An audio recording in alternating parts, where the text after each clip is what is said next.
আসসালামু আলাইকুম। প্রিয় দর্শক, অন্য মঞ্চের আলাপ চাইতায় আপনাদের সকলকে আমন্ত্রণ জানাচ্ছি। নমস্কার, আমি তরুণ ঘোষ। সেই মহেন্দ্রক্ষণ এসে গেছে। গত 14 মাস ধরে আমি যে কথা বকে যাচ্ছিলাম যে এবার বাংলাদেশের ওপরে অ্যাকশন হবে, বাংলাদেশের ওপরে অ্যাকশন হবে, নানান লোকে নানান কুকথা বলেছে, অকথা বলেছে, গুলবাজ, গাঁজাখোর, গুজববাজ, লোকটার কথা শুনবেন না। আমি তখনও কোনো কথা বলিনি। ওয়াকারুজ্জামানকে 7 দিন সময় দেওয়া হয়েছিল, যে আমরা 7 দিন সময় দিচ্ছি, 7 দিনের মধ্যে এই সমস্ত আপনার যত সন্ত্রাসবাদী আছে এবং আপনার হিজবুত থেকে আপনার যত আছে আইএস মার্কা যত মাল আছে সব এগুলোকে সরান, নইলে ব্যবস্থা করুন, জেলের মধ্যে পুরুন। ওয়াকারুজ্জামান প্রায় হাতে পায়ে ধরার মতো আরো 3 দিন সময় চেয়ে নিয়েছেন, টোটাল 10 দিন। মানে গতকাল থেকে 10 দিন, মানে আর হাতে আছে 9 দিন, আগামীকাল হবে 8 দিন। তাহলে এটা হচ্ছে আমাদের মিস্টার সিং এর বক্তব্য। এইবারেতে আমি জিজ্ঞেস করলাম, তাহলে যদি কোনো অ্যাকশন নিতে হয় তাহলে পরে তো এটা কি সিঁদুরের কোনো মানে নেক্সট পদক্ষেপ? উনি বললেন, সিঁদুর ইজ দ্য অনগোয়িং প্রসেস। যখনই ভারতের ওপরে কোনো আঘাত আসবে, ভারতের সার্বভৌমত্ব, অখণ্ডতা যখন অস্তিত্ব রক্ষার লড়াইতে চলে যাবে, তখন ভারত দ্বিতীয়বার ভাববে না। এই সিঁদুর যে অনগোয়িং প্রসেস চলছে, তাতে প্রধানমন্ত্রী নরেন্দ্র মোদী গ্রিন সিগন্যাল দিয়ে রেখে দিয়েছেন। ফলে এখানে আর তার কাছে কোনো রকম অনুমতি চাওয়ার কোনো দরকার নেই, কোনো মিটিং হবে না। এই যে এখান থেকে বাংলাদেশ থেকে ডিফেন্সের লোকেরা ফিরে গেলেন, ফিরে গিয়ে কিন্তু প্রধানমন্ত্রীকে কোনো রিপোর্ট দেননি, স্বরাষ্ট্রমন্ত্রীকেও কোনো রিপোর্ট দেননি।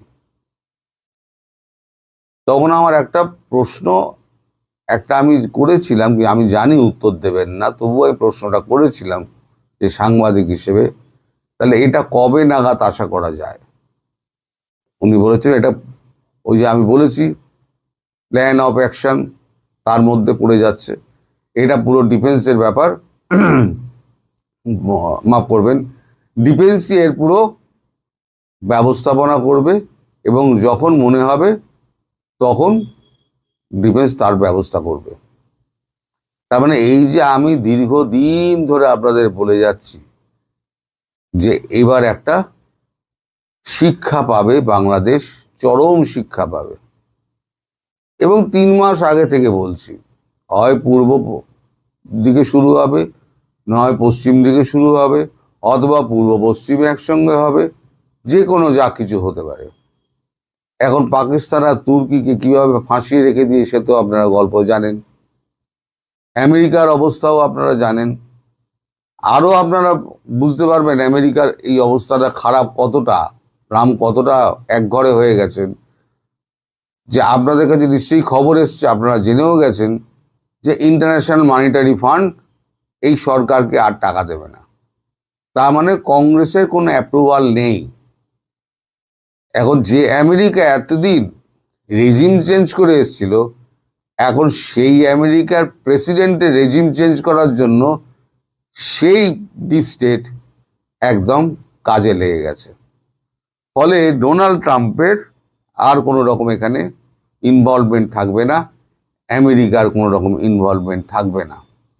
এবার যা করবে ভারতবর্ষ করবে। আর যদি আমাদের পদাতিক বাহিনী যদি নাবে, তাহলে জানবেন আপনাদের রংপুর গেল, আপনাদের চট্টগ্রাম গেল, আপনাদের একদম ল্যান্ডলক কান্ট্রি বলে করে দেবে।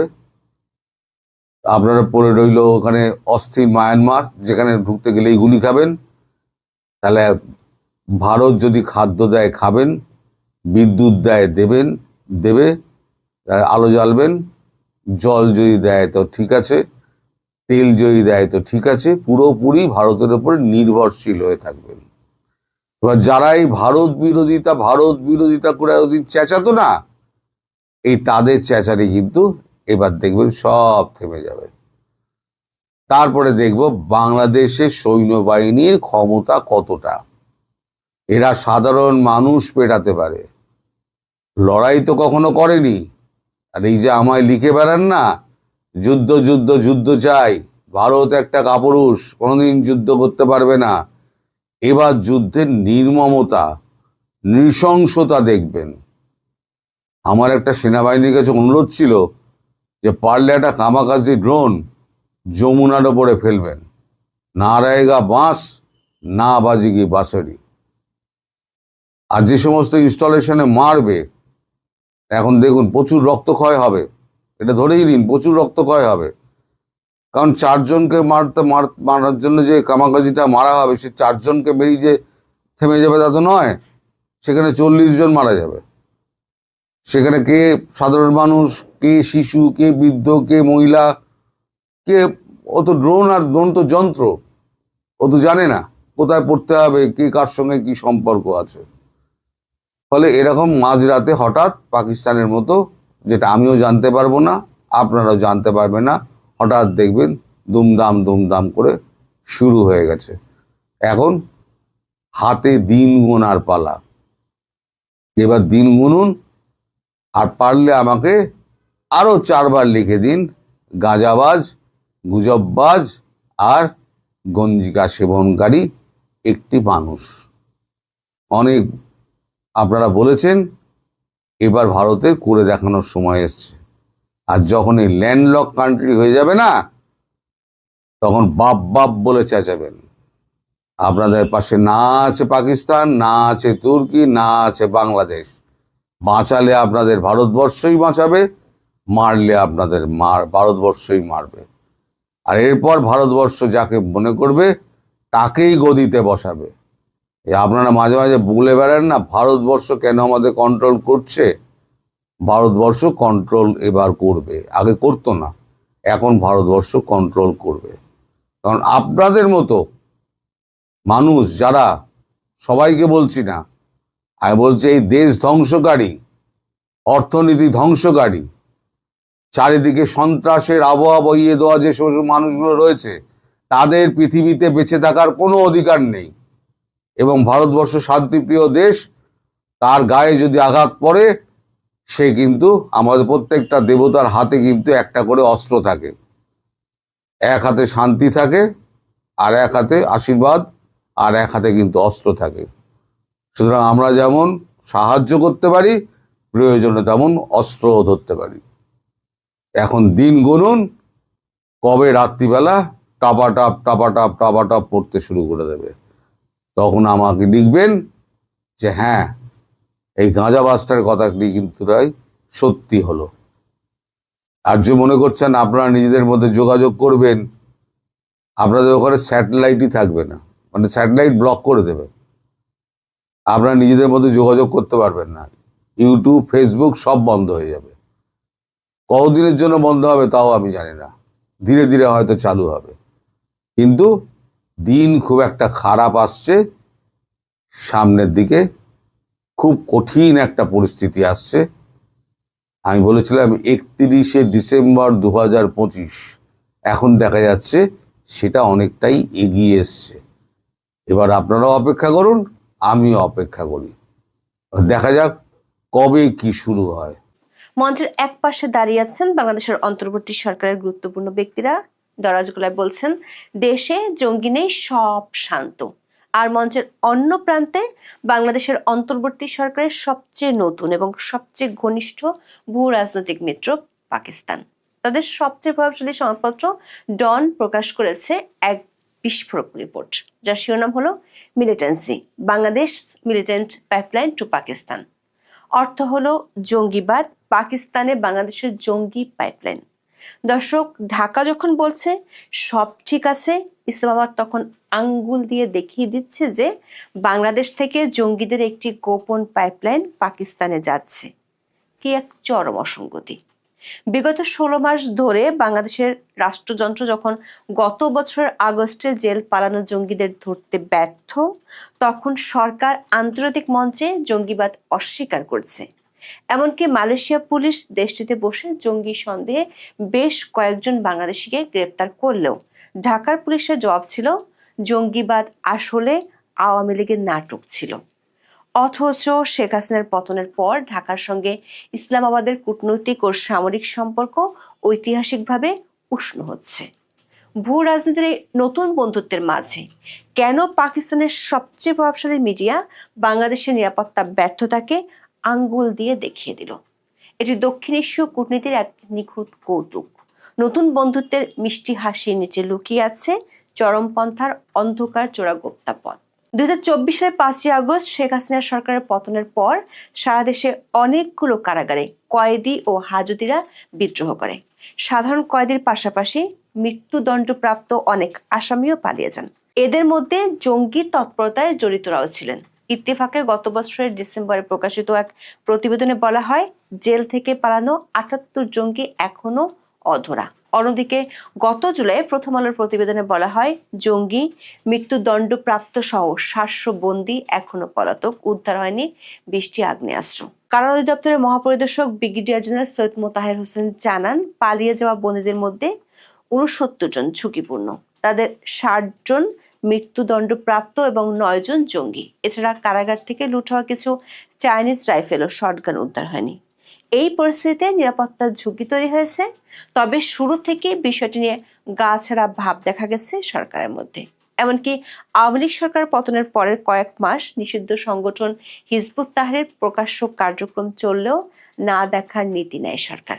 বিষয়টি নিয়ে জাতীয় ও আন্তর্জাতিক প্রচন্ড চাপে শেষ পর্যন্ত টনক রায় এবছরের 7ই মার্চ পল্টনে মার্চ ফর খিলাফা কর্মসূচিতে বাধা দেয় পুলিশ। এরপর থেকে হিজবুত তাহরীর সংগঠিত কর্মসূচি বন্ধ করলেও ঢাকার বিভিন্ন স্থাপনায় নিয়মিত শোভা পাচ্ছে তাদের পোস্টার। অনলাইনে চলছে জোরদার তৎপরতা। আরো বেশ কয়েকটি সংগঠনের সক্রিয়তা চোখে পড়ার মতো। জঙ্গিবাদের বিরুদ্ধে প্রতিবেদন করে অনলাইনে হুমকির মুখে পড়েছেন সংবাদকর্মীরা। বিভিন্ন সময়ে সরকারের ভূমিকায় মনে হচ্ছে, জঙ্গিবাদ দমন করা তো দূরের কথা, বিষয়টি স্বীকার করতেও রয়েছে প্রচন্ড অনীহা। এমনকি হাস্যকর বয়ানও এসেছে নিয়মিত বিরোধীতে। জঙ্গিবাদে জড়িত থাকার অভিযোগে মালয়েশিয়া গত জুন পর্যন্ত 36 বাংলাদেশি শ্রমিক গ্রেপ্তার হন। এরপর স্বরাষ্ট্র উপদেষ্টা জাহাঙ্গীর আলম চৌধুরী দাবি করেন, দেশে জঙ্গিবাদের কোনো অস্তিত্ব নেই। তার চেয়েও এক ধাপ সরেস বক্তব্য করেন ডিএমপি কমিশনার শেখ মোহাম্মদ সাজ্জাদ আলী। হোলি আর্টিজানে হামলার নবম বর্ষপূর্তির আগের রাতে তিনি দাবি করে বসেন, বাংলাদেশে কোনো জঙ্গি নেই, আছে শুধু ছিনতাইকারী। এই বক্তব্য নিয়ে হইচই শুরু হলে পরে অবশ্য একটি ব্যাখ্যা দেয় ডিএমপি। দাবি করা হয়, কমিশনারের বক্তব্য খণ্ডিত আকারে প্রকাশ করেছে সংবাদ মাধ্যম। দর্শক, এভাবে অস্বীকারের নীতি অব্যাহত রেখেছে সরকার, তবে তাতে সংকট কমার চেয়ে আরো ঘনীভূত হয়। আগস্টে বিবিসি বাংলার এক প্রতিবেদনে বলা হয়, 5ই আগস্টের পর পরিবর্তিত পরিস্থিতিতে বাংলাদেশে জঙ্গিবাদ নিয়ে পুলিশ প্রশাসন এবং নীতি নির্ধারণী পর্যায়ে চিন্তা ভাবনা একটা বড় পরিবর্তন দেখা গেছে। অন্তর্বর্তী সরকারের স্বরাষ্ট্র উপদেষ্টা এবং পুলিশের ঊর্ধ্বতন কর্মকর্তারা বাংলাদেশে জঙ্গিবাদের অস্তিত্বই অস্বীকার করছেন। আওয়ামী লীগ সরকারের সময় অনেক কিছুতেই জঙ্গি তকমা দেওয়ার একটা প্রবণতা দেখা গেছে বলে সমালোচনা রয়েছে। তবে এখন আবার রাষ্ট্রীয় বাহিনী দেশে জঙ্গিবাদের কোনো অবস্থান নেই এবং অতীতের সবকিছুই ছিল নাটক, এরকম ব্যাখ্যা করার চেষ্টা অনেকের কাছে লক্ষণীয়। তবে অন্ধ হলে যে প্রলয় বন্ধ থাকে না, তার প্রমাণও দেখা যাচ্ছে দ্রুত। দেশের সীমানা পেরিয়ে বিদেশে জঙ্গি রপ্তানির সঙ্গে জড়িয়ে যাচ্ছে বাংলাদেশের নাম। দেশের মিডিয়ার পাশাপাশি বিদেশি মিডিয়াতেও আসছে আশঙ্কাজনক খবর। নতুন যাত্রা শুরু করা সংবাদ মাধ্যম দ্য ডিসেন্ট গত মে মাসে চাঞ্চল্যকর একটি অনুসন্ধানী প্রতিবেদন প্রকাশ করে। জানা যায়, পাকিস্তানে গিয়ে দেশটির সেনাবাহিনীর বিরুদ্ধে লড়াই করছেন বাংলাদেশি বেশ কিছু যুবক। তারা সবাই আফগান তালেবান সমর্থিত তেহরিকে তালেবান পাকিস্তান বা টিটিপির সদস্য। উত্তর ওয়াজিরিস্তানে পাক আফগান সীমান্তে পাকিস্তান সেনাবাহিনীর অভিযানে অন্তত একজন বাংলাদেশি তরুণ নিহত হয়েছেন। এই প্রতিবেদনের পর অনলাইনে বিভিন্ন হুমকির মুখোমুখি হন দ্য ডিসেন্ট সম্পাদক কদরুদ্দিন শিশির। বিষয়টি নিয়ে 5 অক্টোবর আরেকটি প্রতিবেদনও প্রকাশ করা হয়। তবে এ বিষয়ে নীরব ভূমিকা নেয় আইনশৃঙ্খলা বাহিনী। পরিস্থিতির ভয়াবহতা নিয়ে পাকিস্তানের সংবাদ মাধ্যমও সরব হয়েছে। এ বিষয়ে 7 ডিসেম্বর বিশাল প্রতিবেদন প্রকাশ করে পাকিস্তানের প্রভাবশালী সংবাদ মাধ্যম দ্য ডন। শিরোনামে বলা হয়, পাকিস্তানে জঙ্গি সরবরাহের পাইপলাইন তৈরি হয়েছে বাংলাদেশ থেকে। বাংলাদেশের কাউন্টার টেররিজম ইউনিটের বরাত দিয়ে জানানো হয়, বর্তমানে অন্তত 2 ডজন বাংলাদেশি নাগরিক পাকিস্তানের টিটিপি ও অন্য জঙ্গি সংগঠনের হয়ে লড়াই করছে। উদ্বেগজনক এই প্রবণতায় বিশেষজ্ঞরা উদ্বিগ্ন। ডনের প্রতিবেদনে বাংলাদেশি কয়েক তরুণের ব্যাপারে সুনির্দিষ্ট তথ্য দেওয়া হয়েছে। এদের কয়েকজন এরই মধ্যে নিহত হয়েছেন। পাকিস্তানের টিটিপির মুখপাত্রের দায়িত্বে আছেন ইমরান হায়দার নামের একজন। তিনি নিজেকে বাংলাদেশ বিমান বাহিনীর সাবেক প্রকৌশলী হিসেবে দাবি করেন। সিটিটিসির তথ্য অনুযায়ী তিনি বাংলাদেশ ছাড়েন 2023 সালের এপ্রিলে। সিটিটিসির এসপি রওশন সাদিয়া আফরোজ জানান, এখন পর্যন্ত তারা পাকিস্তানের 3টি সংগঠনকে চিহ্নিত করতে পেরেছেন যেখানে বাংলাদেশি তরুণরা যুক্ত হচ্ছেন। এগুলো হলো টিটিপি, তেহরিকে লাব্বায়ক পাকিস্তান বা সিএলপি এবং ইত্তেহাদ উল মুজাহিদিন পাকিস্তান বা আইএমপি। তবে বিশেষজ্ঞদের ধারণা, বেশিরভাগ বাংলাদেশি যোগ দিচ্ছেন টিটিপিতে। এই জঙ্গি গোষ্ঠী 2007 সালে বায়তুল্লাহ মেহসুদের নেতৃত্বে প্রতিষ্ঠিত হয়। বর্তমানে এর নেতৃত্ব দিচ্ছেন নূর ওয়ালি মেহসুদ। তিনি প্রকাশ্যে আফগান তালেবানের প্রতি আনুগত্য ঘোষণা করেছেন। টিটিপির মুখপাত্র ইমরান হায়দার জানান, পাকিস্তানে কতজন বাংলাদেশি লড়াই করছেন তা বলা কঠিন, তবে সাম্প্রতিক বছরগুলোতে যুক্ত হওয়ার প্রবণতা বেড়েছে। বাংলাদেশ থেকে এই রিক্রুটমেন্টের লক্ষ্য কারা? রিপোর্টটিতে দেখানো হয়, রতন ঢালির মতো সাধারণ পরিবারের, যার বাবা একজন রিক্সা চালক, এমন নিম্নবিত্ত ও মধ্যবিত্ত ঘরের সন্তানদের টার্গেট করা হচ্ছে। বিশ্লেষকরা বলছেন, যারা চাকরি খুঁজছে বা আর্থিকভাবে সংকটে আছে, রিক্রুটকারীরা তাদের টার্গেট করে। অথচ পুলিশ এখনো পর্যন্ত একজন রিক্রুটকারীকেও গ্রেপ্তার করতে পারেনি। ডনের প্রতিবেদনে বলা হয়, বাংলাদেশের পুলিশ বর্তমানে পাকিস্তানে থাকা কয়েক ডজন ব্যক্তিকে শনাক্ত করেছে। তারা পাকিস্তানের মাটিতে অবস্থান করে পাকিস্তানের সেনাবাহিনীর বিরুদ্ধে লড়াই করছে। বিষয়টি অনেকটা অস্বাভাবিক হলেও টিটিপির দাবি, তারা পাকিস্তানে প্রকৃত খিলাফত প্রতিষ্ঠা করতে চায়। সংগঠনের মুখপাত্র ইমরান হায়দার জানান, বাংলাদেশি তরুণরা পাকিস্তানে ইসলামী শাসন প্রতিষ্ঠার জন্য লড়াই করছে। 1947 সালে 2 জাতিতত্ত্বের ভিত্তিতে ভারত ও পাকিস্তান বিভক্ত হলেও পাকিস্তানে কখনোই প্রকৃত অর্থে ইসলামী শাসন আসেনি। তাদের মূল লক্ষ্য সেই ইসলামী শাসন কায়েম করা। জন লিখেছে, বাংলাদেশের বিদেশে গিয়ে যুদ্ধ করার ঘটনায় বোঝা যাচ্ছে উগ্রপন্থী নেটওয়ার্কগুলো নিজেদের কৌশল বদলেছে। তারা অনলাইনে নিয়োগ দিচ্ছে এবং যোদ্ধাদের বিদেশি সংঘাতে পাঠাচ্ছে। এমন অবস্থা বাংলাদেশের ভাবমূর্তির জন্য সংকট তৈরি করছে বলে ইঙ্গিত দেওয়া হয় প্রতিবেদনে। হোলি আর্টিজানের ঘটনার পর বাংলাদেশ জঙ্গি তৎপরতা ঠেকাতে সরকার কঠোর হয়েছিল বলে উল্লেখ করেছে জন। তবে এখন নিষিদ্ধ কয়েকটি সংগঠন আবার মাথা চাড়া দেওয়ার চেষ্টা করছে। ঢাকায় গত মার্চে হিজবুত তাহরীরের শত শত সদস্যের প্রকাশ্য মিছিল করার বিষয়টিও লিখেছে জন। বলা হয়, হিজবুত তাহরীর কর্মীরা বাংলাদেশের ধর্মনিরপেক্ষ গণতন্ত্র বিলুপ্ত করে ইসলামী খেলাফত কায়েমের দাবি তোলেন। দর্শক, অথচ ডিএমপি কমিশনার দাবি করেছিলেন দেশে কোনো জঙ্গি নেই, আগেও ছিল না, আছে কেবল পেটের তাড়নায় রাস্তায় নামা কিছু ছিনতাইকারী।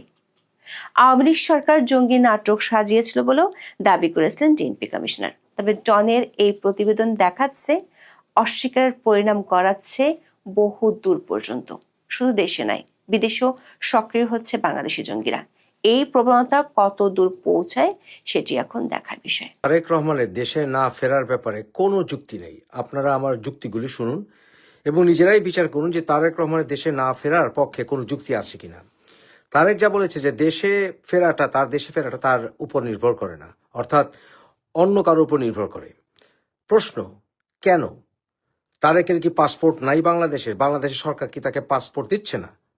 বাংলাদেশ সরকার তো এরকম কোনো কথা বলেনি যে বাংলাদেশ সরকার তাকে দেশে ফিরতে দিচ্ছে না, বরঞ্চ তারেকের সকল প্রকার সিকিউরিটির ব্যবস্থা করছে বাংলাদেশ সরকার, এটাও বলেছে। এমনকি তার জন্য গুলশানে বাড়ি পর্যন্ত রেডি, বুলেট প্রুফ গাড়ি রেডি। তাহলে বাংলাদেশ সরকার তাকে বাধা দিচ্ছে, এই কথাটা বলে দিলেই হয় যে বাংলাদেশ সরকার তাকে বাধা দিচ্ছে দেশে ফেরা।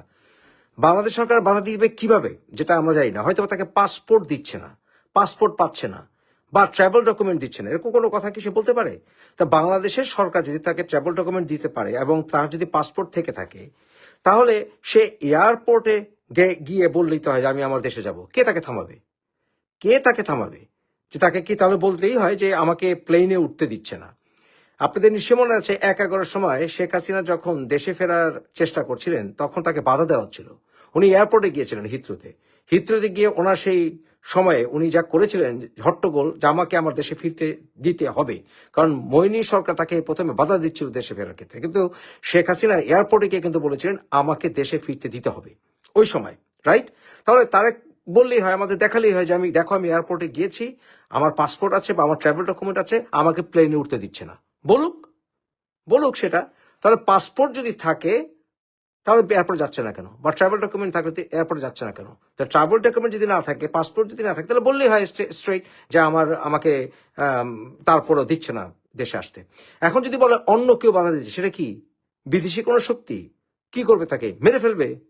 আরে বাপরে, তোমার মা মরছে, যেই মাকে পুঁজি করে তুমি রাজনীতি করবে ভবিষ্যতে, ইচ্ছা তোমার প্রধানমন্ত্রী হবে, তুমি সিংহাসনে বসবে, তোমার বাপকে ব্যবহার করে তুমি রাজনীতি করছো, এখন পর্যন্ত গদিতে বসে আছো, যদিও তোমার কোনো যোগ্যতা নাই তারেক, তোমার কোনো যোগ্যতা নাই, বাংলাদেশে রাজনীতি করার কোনো ইতিহাসও তোমার নাই।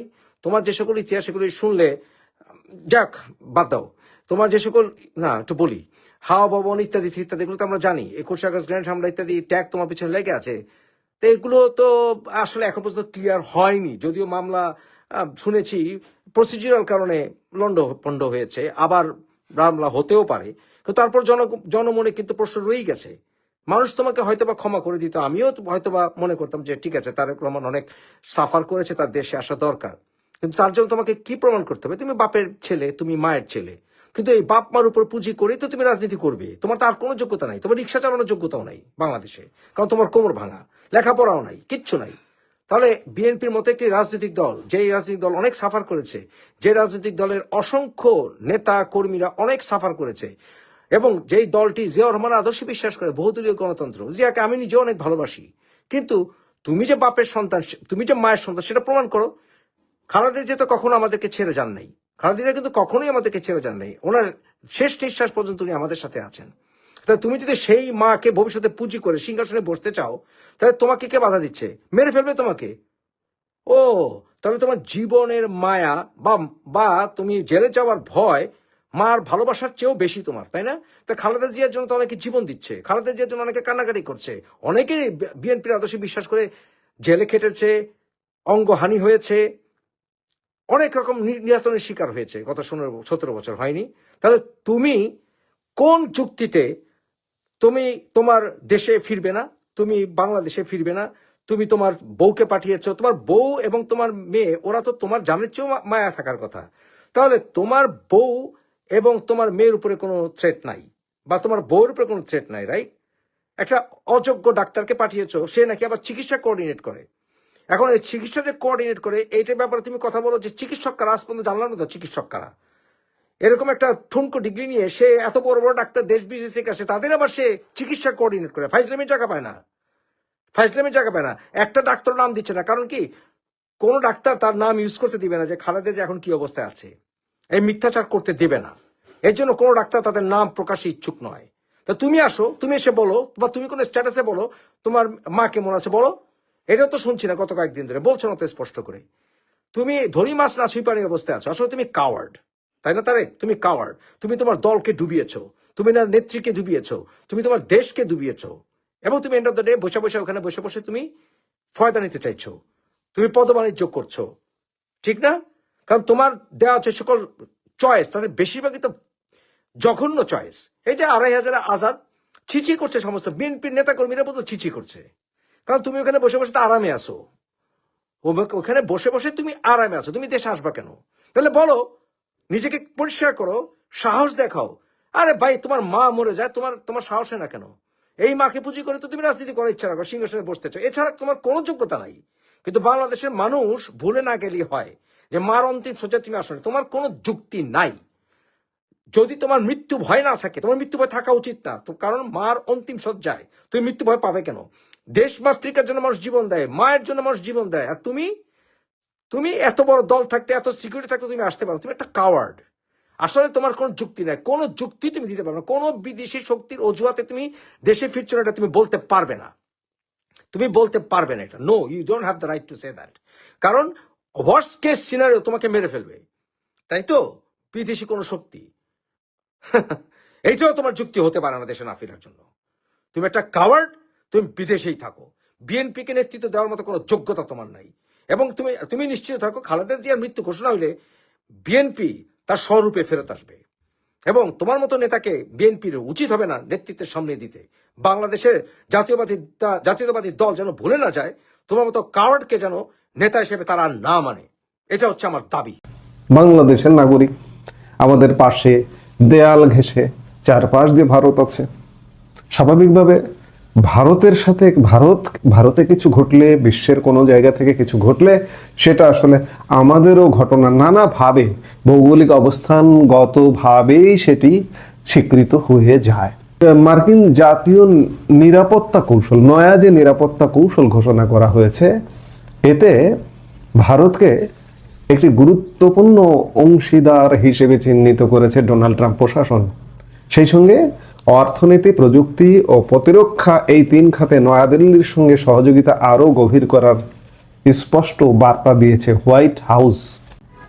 আরেকটি খুব গুরুত্বপূর্ণ বিষয় যেটি চীন প্রসঙ্গে এসছে, সেটি হচ্ছে যে চীনের সঙ্গে কোনো প্রতিদ্বন্দ্বিতা না করে তাইওয়ানকে রক্ষা এবং ভারত প্রশান্ত মহাসাগর এলাকায় সুরক্ষায় ভারতকে প্রাধান্য দেওয়ার বিষয়টিকে খুব গুরুত্ব সহকারে উল্লেখ করা হয়েছে। অথচ দেখুন যে 2022 সালে যে নিরাপত্তা কৌশলপত্রটি প্রকাশিত হয়েছিল, সেখানে চীনের উপর নজর দেওয়া এবং বেইজিংয়ের প্রতিযোগিতাকে যুক্তরাষ্ট্রের প্রধান চ্যালেঞ্জ হিসেবে চিহ্নিত করা হয়েছিল। কিন্তু এবার বেইজিংয়ের সঙ্গে প্রতিযোগিতা এবং যুক্তরাষ্ট্রের প্রধান চ্যালেঞ্জ হিসেবে চিহ্নিত করা হয়নি, বরং ভারসাম্যপূর্ণ বাণিজ্যের কথা বলা হয়েছে। নথিতে ভারতের সঙ্গে বাণিজ্যিক সম্পর্ক আরও শক্তিশালী করার কথা বলা হয়েছে। পাশাপাশি অস্ট্রেলিয়া, জাপান ও যুক্তরাষ্ট্রকে নিয়ে গঠিত কোয়াডের মাধ্যমে ইন্দো প্যাসিফিক নিরাপত্তায় নয়াদিল্লির অব্যাহত সহযোগিতা প্রত্যাশা করা হয়েছে। এই অঞ্চলে ইন্দো প্যাসিফিকে এই নথিতে খুব গুরুত্ব সহকারে একটা যৌথ কর্মের, মার্কিন যুক্তরাষ্ট্র একক যে চীনের সাথে ফাটাফাটি করবে, লড়াই করবে, এমন কোনো বার্তা দেওয়া হয়নি। এখানে যৌথ কর্মের বার্তা দেওয়া হয়েছে। চীনের কর্তৃত্ব অবশ্যই তারা খর্ব করতে চায়, কিন্তু চীনের সঙ্গে প্রতিযোগিতা নয়, ভারসাম্যপূর্ণ বাণিজ্য এবং চীনকে মূল চ্যালেঞ্জ হিসেবে গ্রহণ করা হয়নি। দ্বিপক্ষীয় সম্পর্কের উপর কূটনৈতিক গুরুত্ব দেওয়ার কথা উল্লেখ করে নথিতে বলা হয়েছে, আমাদের ভারতের সঙ্গে বাণিজ্যিক এবং সম্পর্ক উন্নত করতে হবে। নথিতে ইন্দো প্যাসিফিক অঞ্চলকে বিশ্বের মোট জিডিপির প্রায় অর্ধেকের উৎস হিসেবে অভিহিত করা হয়েছে এবং আগামী শতাব্দীর অন্যতম গুরুত্বপূর্ণ অর্থনৈতিক ও ভূ রাজনৈতিক ক্ষেত্র বলে উল্লেখ করা হয়েছে।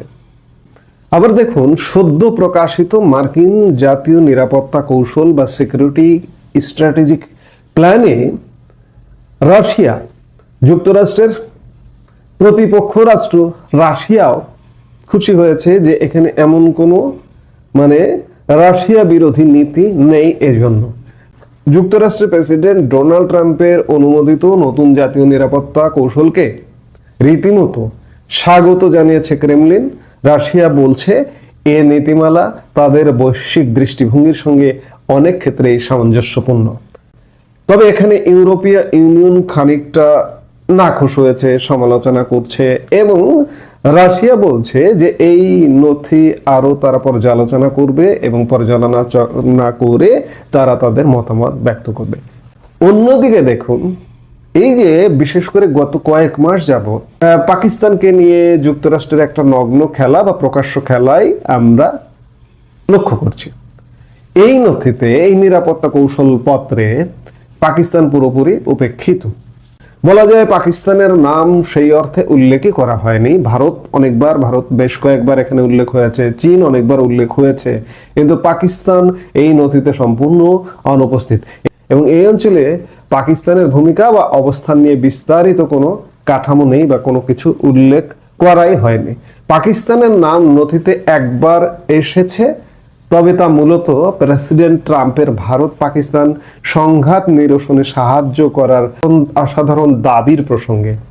নথিতে পাকিস্তানের অনুপস্থিতি এটাই নির্দেশ করে যে দেশটি এখন আর মার্কিন যুক্তরাষ্ট্রের নিরাপত্তা ক্ষেত্রে প্রধান অগ্রাধিকার নয়।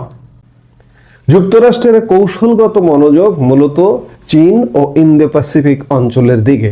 2017 সালের নিরাপত্তা কৌশলে পাকিস্তানের বিরুদ্ধে সন্ত্রাসবাদীদের আশ্রয় দেওয়ার অভিযোগ সহ কড়া সমালোচনা ছিল, কিন্তু নতুন নথিতে কোনো সমালোচনা যদিও নেই, কিন্তু পাকিস্তানকে গত কয়েক মাসে ডোনাল্ড ট্রাম্প ক্ষমতায় আসবার পর থেকে কমপক্ষে গত 6 মাস আমরা যে দহরম মহরম দেখছি, সেই হিসেবে পাকিস্তান এই নথিতে গুরুত্বপূর্ণভাবে উঠে আসার কথা, কিন্তু সত্যিকার অর্থে পাকিস্তান গুরুত্বহীন হয়ে পড়েছে।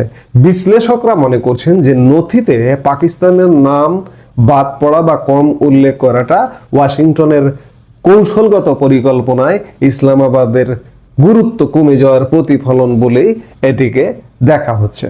এখানে বাংলাদেশ বিষয়ে একটি শব্দও খরচ করা হয়নি, কিন্তু আমি শুরুর দিকেই বললাম যে ভারত যেখানে গুরুত্বপূর্ণভাবে উপস্থাপিত হচ্ছে, গুরুত্বের সঙ্গে বিবেচিত হচ্ছে, সেখানে সত্যিকার অর্থে ভারতের পেটের মধ্যে বাংলাদেশের মানচিত্র বা বাংলাদেশ বসবাস করে সেই বাংলাদেশও কিন্তু একটা এক্সট্রা গুরুত্ব পাবে।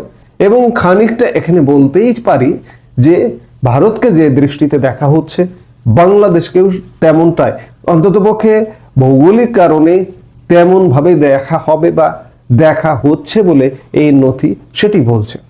সত্যিকার অর্থে মার্কিন ভূ রাজনৈতিক প্ল্যান বা নিরাপত্তা কৌশল যেটি বলি না কেন, মার্কিন নিরাপত্তা কৌশলে আমরা খানিকটা বদলের আভাস পাচ্ছি, এবং মার্কিন যুক্তরাষ্ট্র ইন্দো প্যাসিফিকে সবচেয়ে গুরুত্বের জায়গায় আছে ভারত। এবং ভারতের সঙ্গে আমি গতকালকের সর্বশেষ একটি ভিডিওতেও এমন কথা বলেছি যে ভারতের সঙ্গে খুব শীঘ্রই মার্কিন কিছু হিসেব নিকেশের ফয়সালা হবে, এবং সেই ফয়সালার সাথে বাংলাদেশ বিষয়ও জড়িয়ে আছে। এবং বাংলাদেশ, আমরা একটা বন্ধাত্বের মধ্যে, আমরা পাকিস্তানি প্রভাবের মধ্যে বসবাস করছি। আমি বারবার আশার কথা বলতে চাই, গতকাল থেকেই আশার কথা বলছি, এর মধ্যে নানা রকম হতাশার ঘটনাও ঘটছে, কিন্তু সত্যিকার অর্থে আমরা হয়তো খুব শীঘ্রই আশা জাগানিয়া নানান ঘটনা দেখতে পাবো।